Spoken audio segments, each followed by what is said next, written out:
Blog Talk Radio.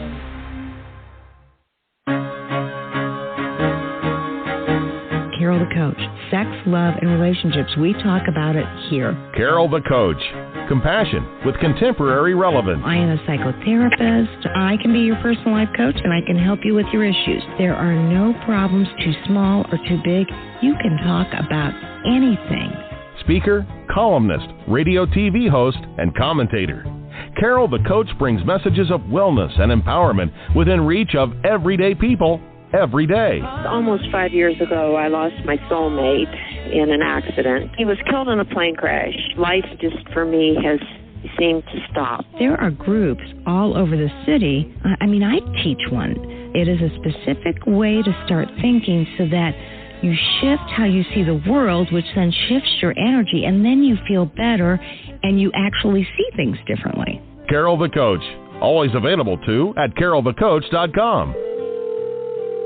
Now I've got Russell on the line. I'm 47 years old. I'm a truck driver. I am married. I have a wife in San Francisco. Okay. I haven't been home in 6 months. My thing is, I don't know if I have a sex addiction or what the problem is. Why do I want what I can't have? And as soon as I can have it, I don't want it anymore. You're right on target when you say, I don't know if I have a sexual addiction. Well, guess what? Yes, you do. And you know what? That's my specialty, Russell, so you're at the right place. Continue. I meet women online, and I'm in a different part of the country. I travel all 48 states, so I love sex. I hear self-esteem issues. You never felt good enough, and you didn't feel like you were getting what you should have then, and you're reenacting that now. Do you want to change that about yourself? I got an interesting email from a man who said, I don't know how to stop porn. And I was thinking, I need a porn specialist. And, Gary Wilson, God rest his soul, was that porn specialist that everybody went to understand their brain on porn and to understand what they needed to do to get off of porn. There are people that say I have a sex addiction, and then it turns out to be a porn addiction. And then there are people that say I don't have a sex addiction, I have a porn addiction. And so, being that I believe God just puts into our laps what we need to see, hear, and read, I got this email from Matthew Sinkelditch, and he was a porn specialist, and so I said, I got to have you on the show. This is very timely. He has a whole program called Porn to Purpose, so I'm real excited to have him on the show. That being said, I hope you had a good holiday. We're wrapping up 2021, starting 2022, and for a lot of people, this has been a tough year, 2021. 2020 was a tough year. COVID made it tough. And my clients have done better with their addictions. And partly because some of my clients have partners that they actually help them stay clean. So that's somebody in their life that helps them stay clean. The bad news is that if you don't have anybody, it may have been a really isolating year. And there may have been very little reason to stay clean and healthy. So I just want you to know that I realize that. I know that we definitely make things better by reaching out to you, giving you ideas on how to create more tools to get through this issue. And then, through like a 12-step program, step 12 is that, of course, you get back.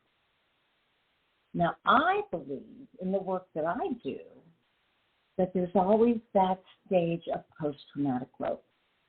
And post-traumatic growth is when you have mastered something, and as a result of mastering it, wow, you have figured out how to learn from it, grow from it, and enrich your own life and the community around you.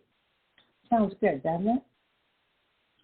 So I can't wait to hear what Matt has to say about Porn to Purpose. It sounds like it is right up my alley. He has a lot of theoretical beliefs that I do too. He began his studies in Buddhism and theology, New Thought as a young adult. I guess I shouldn't really say theology. It's really New Thought. And I'm a big believer in the Buddhist way. I mean, for me, I'm a Christian, speaking in my own church. I call God, not a higher power. But we really need to help the masses, and that means you've got to be respectful of that entire continuum. And so I have a feeling that Matt's going to really talk about how his study created a different mind state, if you will, with a different mind story about pornography.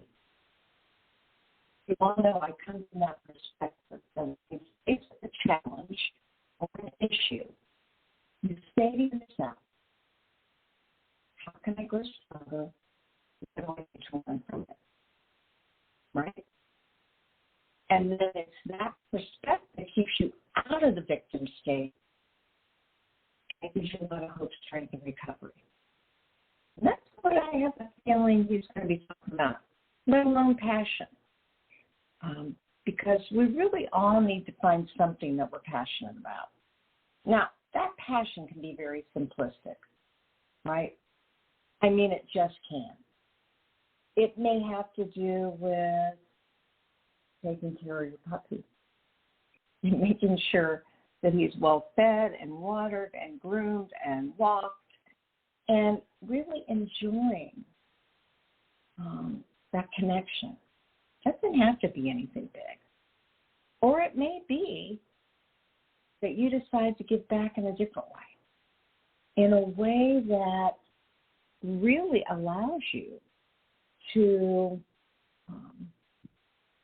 feel like you've made a difference in the world. So that's going to be what I'm going to ask you about for the start of this new year. What is it that you can do that will help make a difference in the world? And one last thing that I'm going to ask you. You know, at the beginning of the new year, I ask everybody not to identify a goal, but to pick a word that represents what they want to do, right? And I'm wondering if you have that word. You know, for me, this word this year is IRCM. And IRCM stands for the Early Recovery Couples Empathy Model. It's a training that I've started. It's a certification that I'm doing. You know, I'm 66, and I want to leave something for my colleagues who want to learn how to work with couples. And so I really am diligently this year, we really want professionals to learn how to work the system and to work the coupleship to help them heal. So I see Matt is on the call. Matt, I am so glad that you're here. I've been telling people a little bit about you even before you got here because I love your program. I'm a life coach and a psychotherapist. And, you know, when I heard that it was Porn to Purpose, I said, wow, this has a positive spin. So welcome to Sex Health with Carol the Coach, Matt. Carol, thanks so much for having me. It's an honor to be here today. Yes, I know. Isn't this telehealth amazing that we can be talking? We're going to be on a podcast, and I'm going to put you on YouTube, and they're going to be able to see us too. Yeah, it's a really beautiful world that we get to live in, to be able to share our message, globally with such ease. Yeah, and this message that you have should go globally. Now, tell me a little bit about your background, because I've already told our audience you have some Buddhism in your background. You've done some studying as a younger adult. tell us a little bit about you before we go into your program. Sure, Carol. So I was 38 years old, and I was at a Christian church. Grew up in missions work and prison work with my family. Some of my earliest memories were going and visiting inmates with my parents in federal prisons and stuff like that, state prisons. So I had early exposure to religion, to Christianity, to service work, to missions work. And I would say, there was a point in my life where I was like heavily involved in church. Even as a teen, I was going like 4 days a week, heavily immersed in that culture.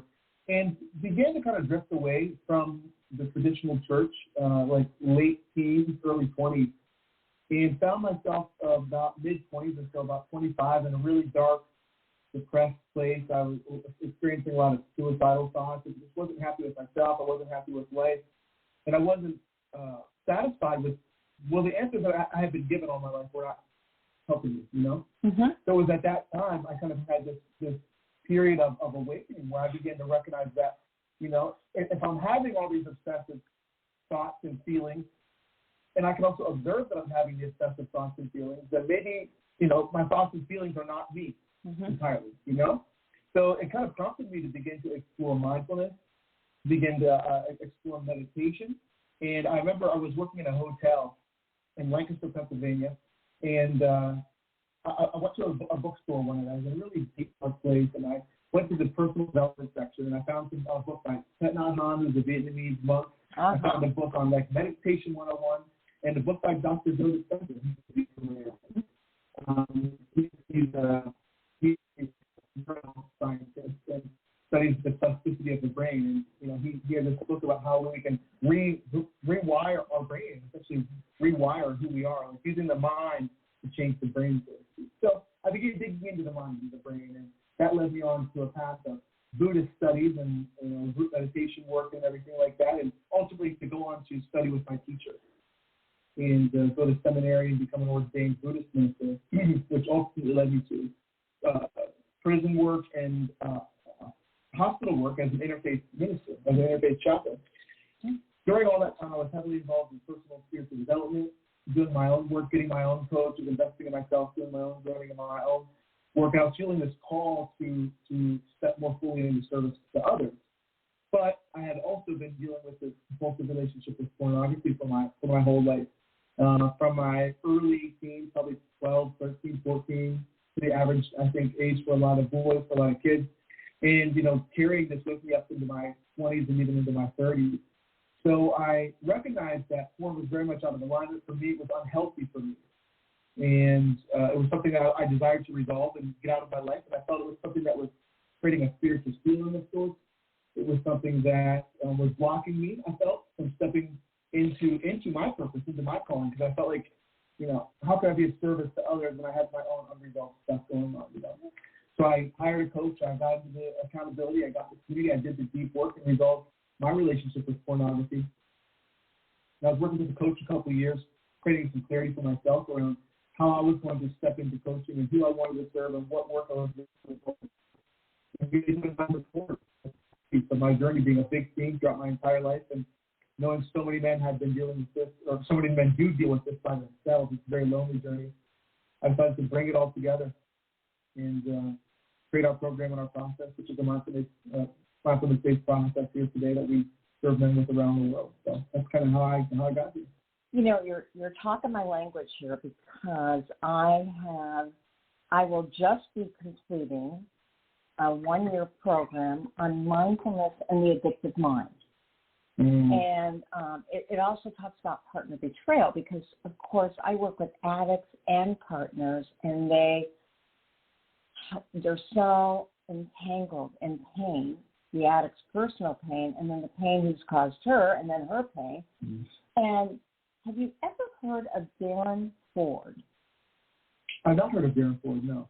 Well, he has an amazing mindfulness program, and he actually wrote the book, The Addictive Mind. And so I am so with you that mindfulness can be an incredible vehicle to slowing down the mind and really allowing that part of yourself that can be self-actualized to blossom and bloom into the person that you want to be.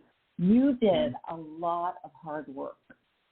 Mm-hmm. So now let me ask you, what are some of the signs that somebody may be having a problem with porn as opposed to using it recreationally? Mm-hmm.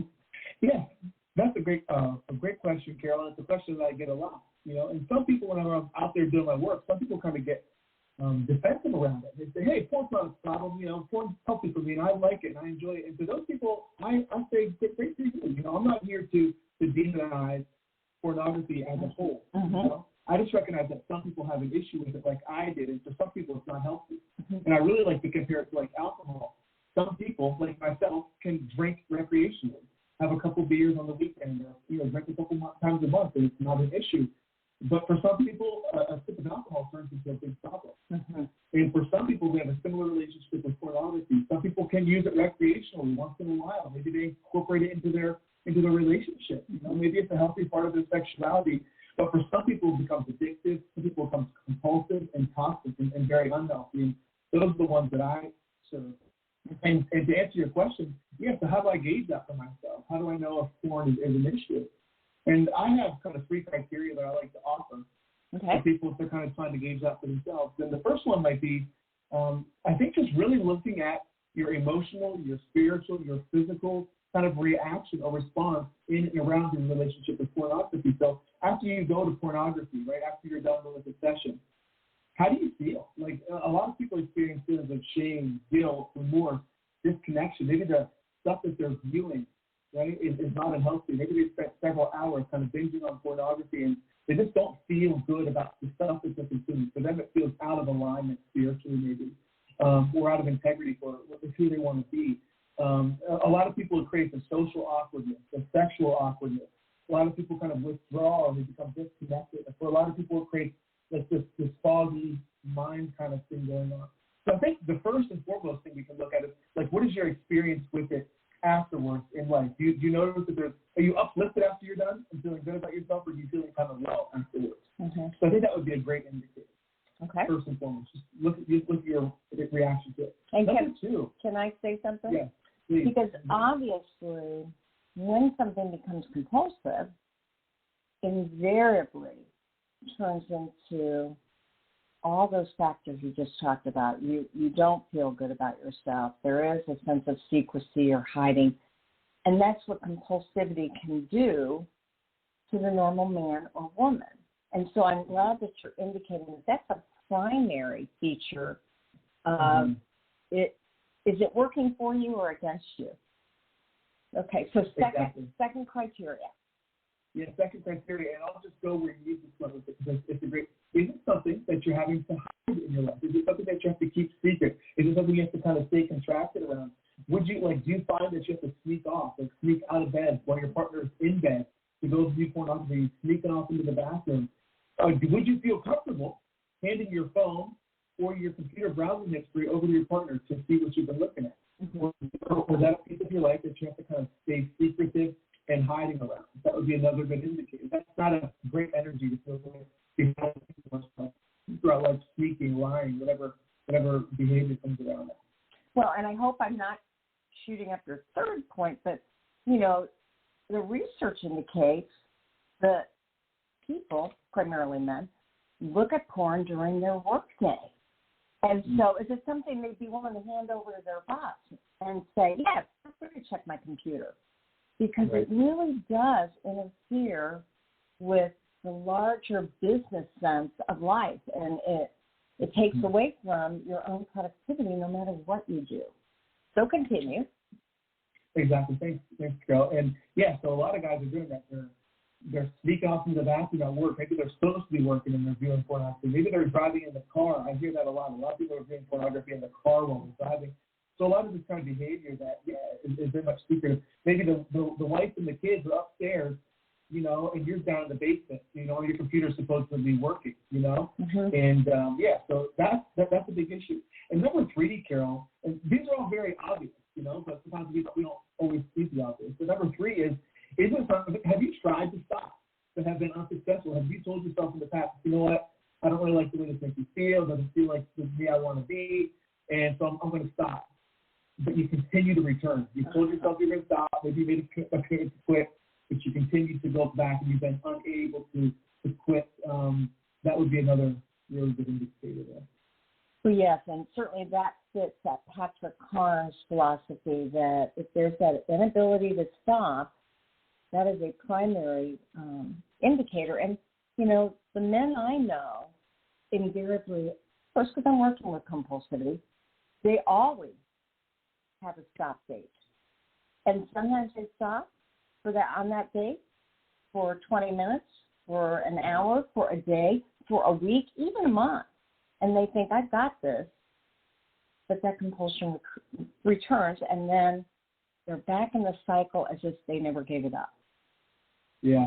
And what's really interesting is it seems as though, you know, men, in myself, in my own journey, it's like if your journey goes to a certain depth or level or darkness, and you're kind of viewing maybe a specific kind of pornography, or your habits and behaviors are of a certain routine, it's like whenever we start back up, we go right back to where we kind of left off. You know, it's not like this gradual, you know, increase. It's like we go right back to where we left off. It seems oftentimes.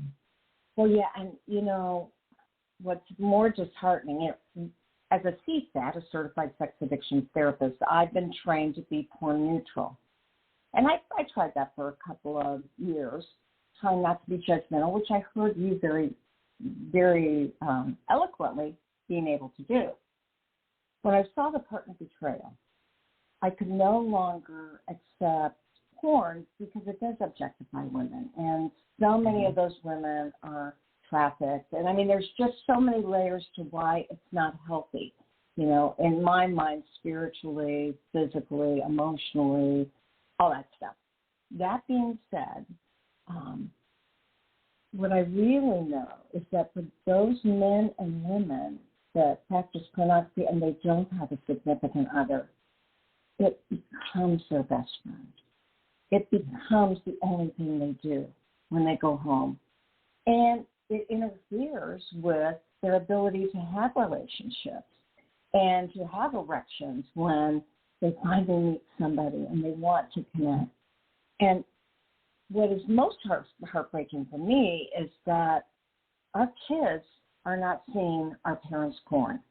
They are seeing brutality, gang raping, you know, so much violence connected with sex that it really distorts what beauty is in sexuality and spirituality. It distorts that young mind. Mm-hmm. So I just think it's wrong, but I'm not judging people for their practices. I believe they probably haven't been enlightened enough yet. Yeah, I would actually agree with you there. I just do my best not to be judgmental of the people, as you put very well also, Carol, the people that choose to view it, to engage in it, that find it for whatever reason healthy. Maybe they don't go to that dark place. It's not all, you know, it's not all really so dark, but a lot of it is. And it seems like, just like with any drug, it's like it's got to get deeper and darker and heavier and more extreme and more intense in order to kind of hit those arousal mechanisms. And that's what we see with guys. And what we also see is a lot of times these people are viewing pornography that really doesn't even align with who they feel themselves to be or what they truly want. You know, is arousing them and exciting them, but it's not because it really is who they truly are. It just speaks to what they actually need to get it off. You know, so it's more and more experience. Yeah, what they train their brain to be fascinated by. You know, the number one thing I hear from porn users that have that compulsivity is, wow, when I'm away from it, I wonder what else is out there that I haven't seen yet. So it's that anticipatory, I need to get back to it to see what I've been missing. So now let me ask you, because you have just done an amazing job of creating programming for people for men that have porn issues, because you don't work with women, right? Presently just men, yes. Okay, yeah, I like that, presently. What would you suggest for people that begin to wonder if they have a problem with porn and want to be able to really evaluate that for themselves? Mm-hmm. Well, there's a couple things. First and foremost, those 3 criteria that I mentioned are good ways to. They don't require being honest with yourself, which is sometimes hard to do. You know, sometimes we don't want to admit. Some people, they really love their porn relationship with it. You know, and it's not something that they want to really maybe be honest with themselves about. Maybe it is a safety blanket for them. It's the one friend they do have. It's what they go to. It's their comfort. So a lot of people don't want to be honest with themselves about it. But so those 3 criteria I offered, you know, how does it make you feel, basically? Is it something you're hiding and being, you know, creating secrecy within your life? And number 3, is it something you've tried to put and have been successful? Those will be a couple of key ways, if you're just willing to be honest with yourself and say yes or no to start. Number 2, Carol, I would say, get into community around it. Get into some sort of accountability around it. Once you get into community around it, you know, porn is one of those things that we all carry by ourselves. You know, it's a very lonely journey. It's a dark journey. It's a lonely journey. It's something that we often battle by ourselves for most of our lives. So getting into community gives us an opportunity to, one, recognize that we're not alone, that we're not such a weirdo, that porn makes us feel like we are oftentimes, that there's other people dealing with this on this path. And it gives us an opportunity to take that which we've been hiding and dealing with ourselves all of our life and share it with others. And it really creates a lot of, I think, freedom for us and creates a lightness and allows us to unburden ourselves a bit around our journey. And because porn does hide in the darkness, when we bring it to the light, I think it begins to lose its power over us. So getting into community is a really great first step. And you can join a community that maybe is a free community and just get into, see the conversation. Maybe you don't even engage at first, but you just get in, and that's a great first step. So what are some of those communities? Yeah. What would you advise? Speak to mine as well? Absolutely. I would love you to. Okay, thank you. I run a Facebook community presently called Porn to Purpose. We're about 900 members. We're close to 900 members. We'll probably hit that this month. From men around the world doing this work together. So it's a free community, a free support community. So something like that where we have men from all faiths. We have some who are completely, not of any faith tradition, but some men that are also from the Christian tradition. So we've got the full spectrum. So we're very much an interfaith community of men that are about the conversation around pornography, and we deal with it very specifically, but we also help grow the man mentally, spiritually, physically, because that's where so much work is done. We're really a personal and spiritual development community, I say, underneath it all, helping the man grow. So getting yourself into one of those communities, I think Sex and Love Addicts Anonymous is another very common community to get into. So wait for a second. Let's stay with yours. Yeah, good. Okay, so if somebody were interested in getting onto that group, they'd go to www.facebook.com/porn to purpose.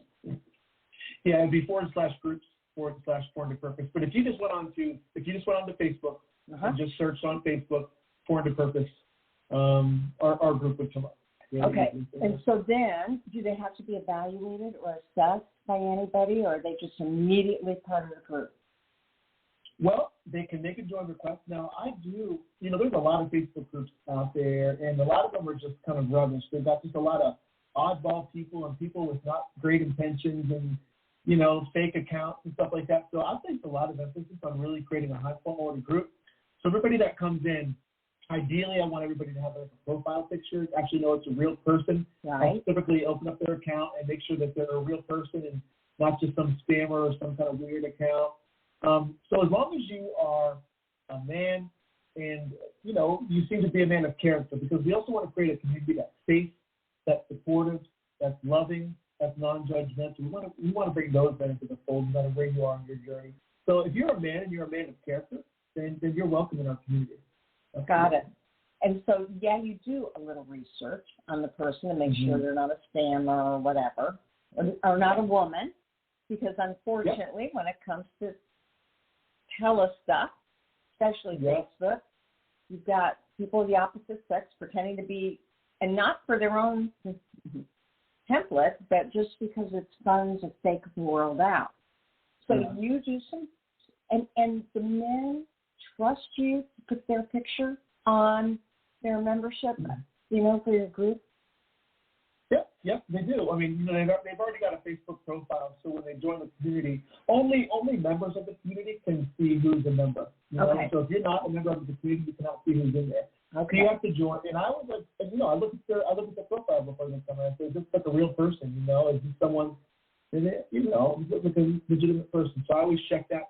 And yeah, they've got a profile picture, and they come in,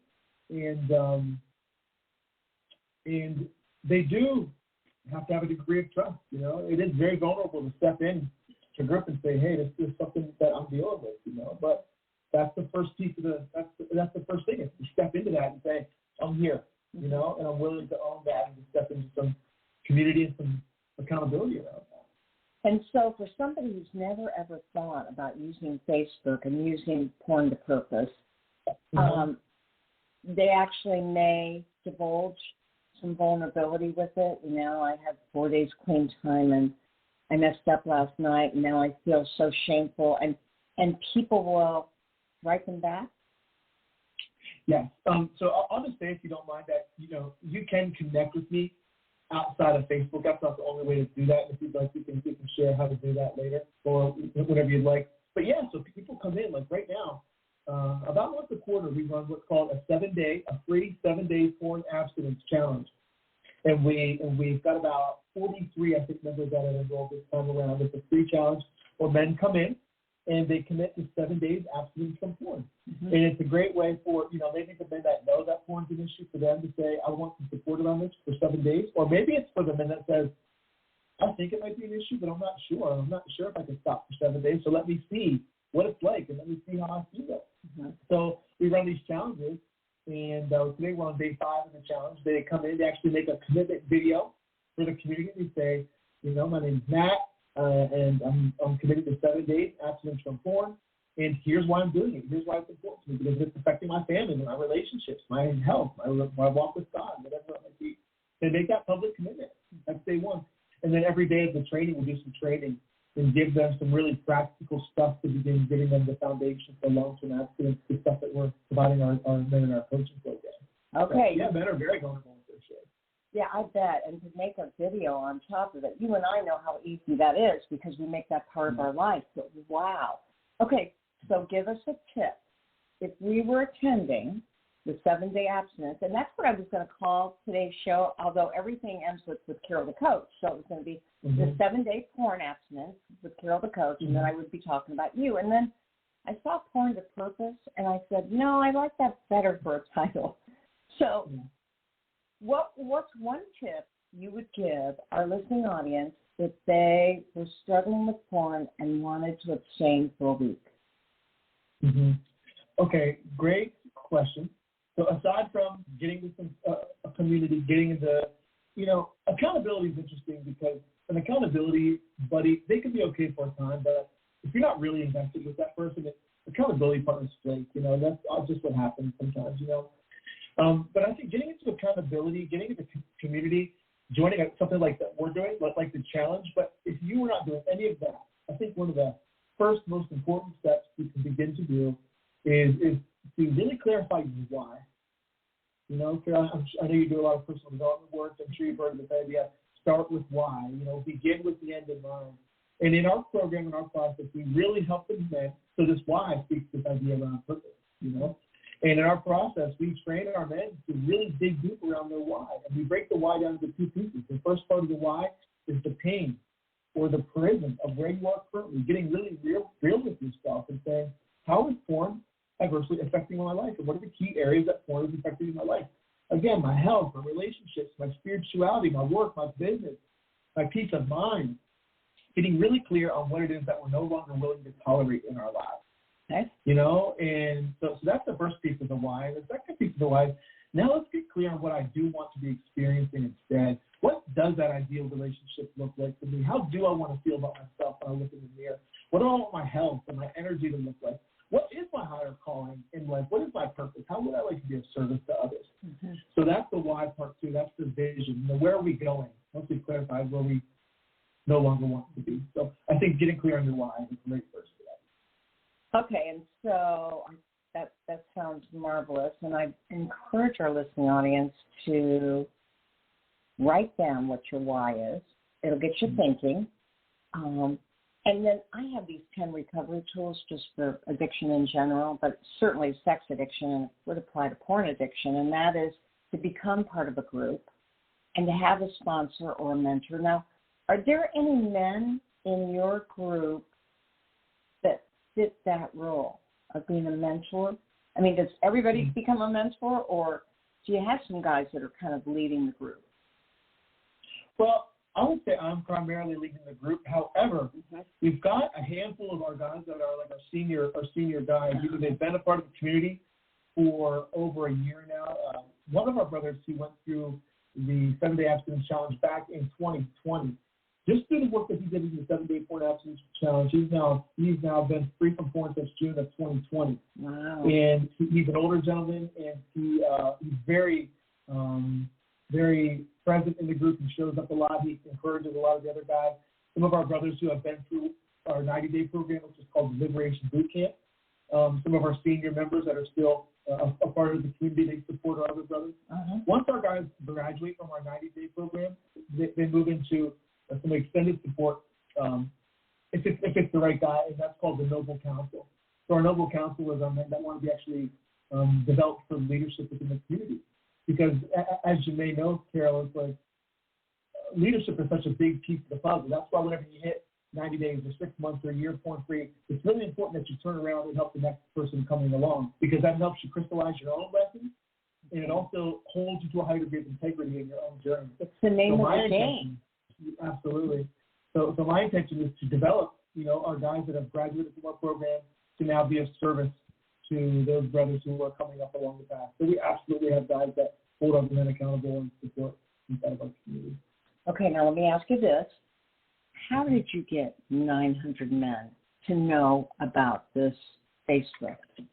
It's been a lot of work. It's just been, it's a full-time endeavor, and I have coaches and, all showing me all the techniques and strategies. I've invested in myself, and I just go to work on this every day, and I really treat it like my purpose, So every day I'm out there inviting, doing the videos, writing posts, doing podcast interviews, just working and hustling just like you are to get the word out and to invite people into our community. So it's just a very intentional effort every single day. Well, and so, Matt, are you saying, obviously you have some free resources, and then you do have some resources that cost, and you'll provide coaching, or tell us about things that people can do to up the ante of their own recovery in addition to the Facebook?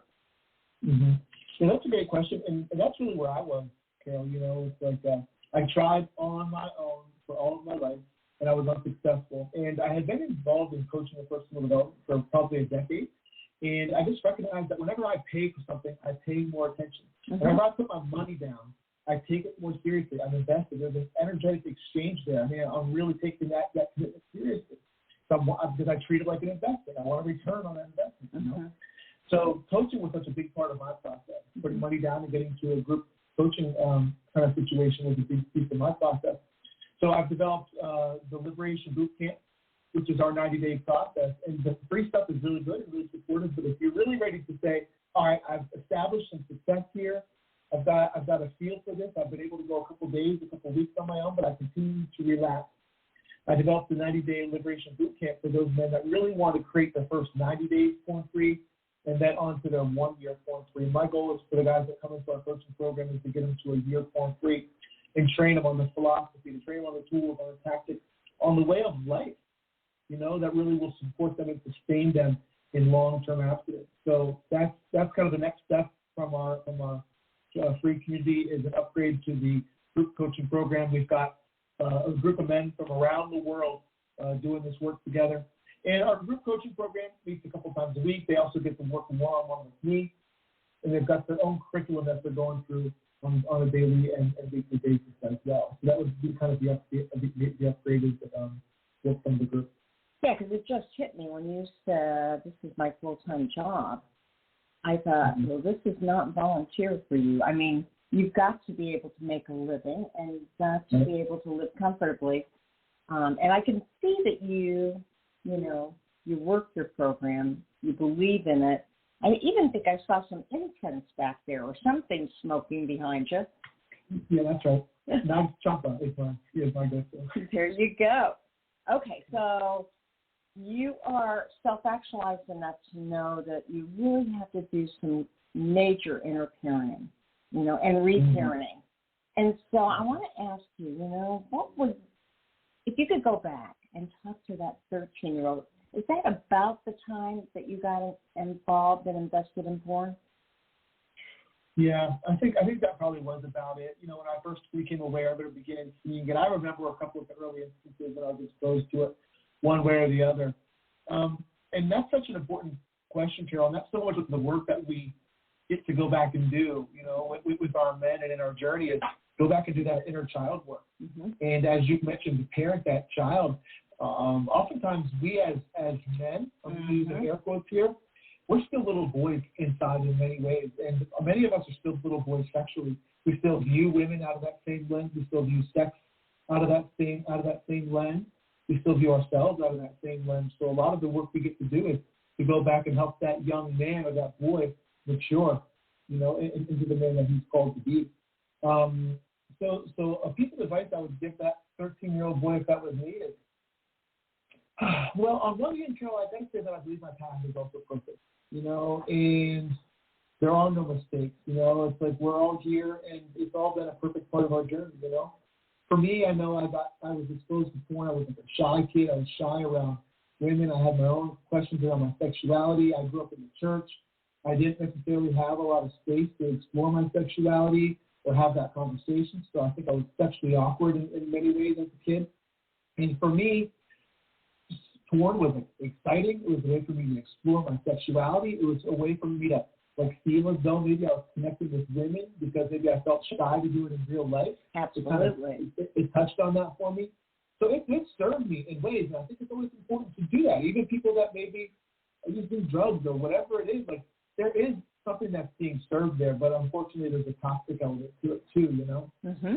So if I could do anything for me as a kid, I think as a parent, if I was a parent of me as a kid, it would be to try and help me normalize my sexuality a little bit more and not feel as though it's such a taboo subject and make it feel like a more integrated whole part of me versus something that's weird and strange or something I can't talk about. And I would also certainly do my best as a parent to guide and steer my kid away from pornography and just help them be aware of the dangers of it, And yeah, that was something that really wasn't talked about in my family. It was an awkward conversation, I think, for so many of us. Well, it has been. And I loved Gary Wilson's work because it was so non-judgmental. Your Brain on Porn, and I was saying to my listening audience before he came on, he just recently passed away this year. But he dealt with it from a neurobiological standpoint and showed what happened and how it retrains the neural pathways to look for dopamine hits. And so I think that was a really good answer about the 13-year-old. And obviously, you brought up one thing I was going to throw at you that I hope you don't mind, but so many men have looked at porn for so many years, and now they have kids, and their kids have found their porn, and they didn't realize it. And then usually mom discovers that they found the porn. And it just throws men into that spiral of shame because they know how they've struggled with it and they think, oh, my gosh, I set my own child up for this. What would you tell our listening audience if they have been afraid of that scenario or if they've encountered that scenario? Mm-hmm. Yep. So for me, that's a call to integrity. So, it's like do as I do, not as I say, or however it goes. You've got to be the example. You've got to be the example. And so many men that I begin my work with on our mutual conversation, why are you here? Why are you showing up? Why is this important to you? And it's like a lot of men are like, hey, I need to lead my family in this. I need to lead my child in this. I need to lead my boy in this. I need to be the example for my daughters of what kind of man I want to be in their lives, And I can't do that when I've got this in my own life unresolved. So again, so much of this is about stepping into that higher calling for ourselves and as men and as human beings. Mm-hmm. So what I would say to the man who's to the family, whatever who's dealing with that, resolve it for yourself so you can speak from a place of integrity and honor. I love that, as well as you emphasize that it's also about talking about it. And so, obviously they've got to resolve it to some degree so that they can be the role model for their own children that says, look, Dad had a problem with it too, and I've gotten some help, and it's actually made me a better person. And so, I want to know how you feel about pornography, and I want to know what you've seen, and I want to know if you want help stopping, because I'm your dad, and I really don't want that life for you. It's a toughie because, again, so much shame is attached to it. And then so much pain because the wife is doubly angry at her husband. Oh, yeah. Yeah. Mm-hmm. Well, you have given us a lot of good information, and I want to say, again, that people can go to your Facebook group and put in Porn Purpose, and they'll find you. And you have that 90-day liberation boot camp? Or is it a liberation? 90-day liberation boot camp, yes. And, that's our coaching program, yes. And I want to spell your last name. I mean, certainly so many people just play things on the phone, and I put your name down. I put all this information in, but it is Matt or Matthew Single Ritz, you say, or Ritz? Single Ritz, is it? Yeah. Like Ritz, and that's like Ritz, yeah. Yeah, that's SINKOVITZ. Is that correct? Correct. That's correct. And if they want to email you, they can go to makingpeacewithporn@gmail.com and submit an email to you. And do you promise my listeners you'll get back to them? Oh, I 100% promise. And I also promise that it's 100% discreet as well. So they can reach out and know it's just going to be between them and I. Okay. It's a big piece as well. Mm-hmm. Well, you understand that because that is so very, very important. And, certainly with Sex Help with Carol the Coach, when I first started, there wasn't anybody that wanted to be part of my Facebook fan club. Because, again, they were worried. What happens if my wife? What happens if my boss? What happens if my sister would see I'm part of this group? And so I love the fact that your group is anonymous in that you have to be a member to be identified as part of the group. Correct. Love that. Is there anything you want to say, because we're wrapping up the show now, is there any information, anything you want to say before we end? No, I would just offer that, again, porn is one of those things that people will hold to very, very tightly, and a lot of people don't want to address it. And I would just say, if there's something, even if it's a still small whisper inside of you that maybe you're really clear that porn is unhealthy for you, or maybe you suspect it could be, I would invite you to explore it for yourself, and I would invite you to explore, hey, can I go a day? Can I go 3 days? Can I go a week without it? And see what is on the other side of it. It's like, I drink a gallon of water a day. That's what I shoot for. And it wasn't until I began drinking a lot of water that I realized like how dehydrated I was before, So oftentimes porn is not very obvious in the way that it affects us. It's not always very evident, but there's a lot that can be, a lot of power that can be found in absence from pornography and these toxic things. So I would say, see if you can go a period and see what life without it is like and see what's available for you there. Well, abstinence is such a recovery term, but that's what I really loved about your 90-day liberation, because really, when we give up things that are not good for us, it is promised to liberate us in all sorts of ways we could never have imagined. So, Matt Singlewitz, thank you so much for spending time with me today. Carol, you're a great hostess, and it's been an honor to be here with you today. I really appreciate it. Absolutely. Anytime. Come back in a year and tell us about your new program. Thanks so much. I will. All right. You make it a good week, and I know that you will. I will. Thanks so much, Carol. Bye-bye. Bye. All right. So, obviously, Matt has done a really good job of letting us know what's going on in his life, and he has made it his purpose, his passion, and his goal to help you with this problem. You're listening to Carol, the coach, and I'm glad to be back with you. I kind of took a hiatus for a variety of reasons, of which I'm not going to go into right now, but believe me, there were some good reasons. And I'm back, and I'm going to be back strong. We're going to get these things on YouTube. There's one more thing for me to do as I work into retirement, one more extra thing I've got to do, but it is going to be worth it. And as I say to you at the end of every show, there will only be one of you at all times. Fearlessly, fearlessly, fearlessly, have the courage to be yourself. Follow through with what Matt asked you to do. Whether you're a woman or a man with this issue, give it a day, give it 3 days, give it a week, and see if it doesn't feel better. And don't get down on yourself if you return. We'll see you next week for more Sex Help with Carol the Coach.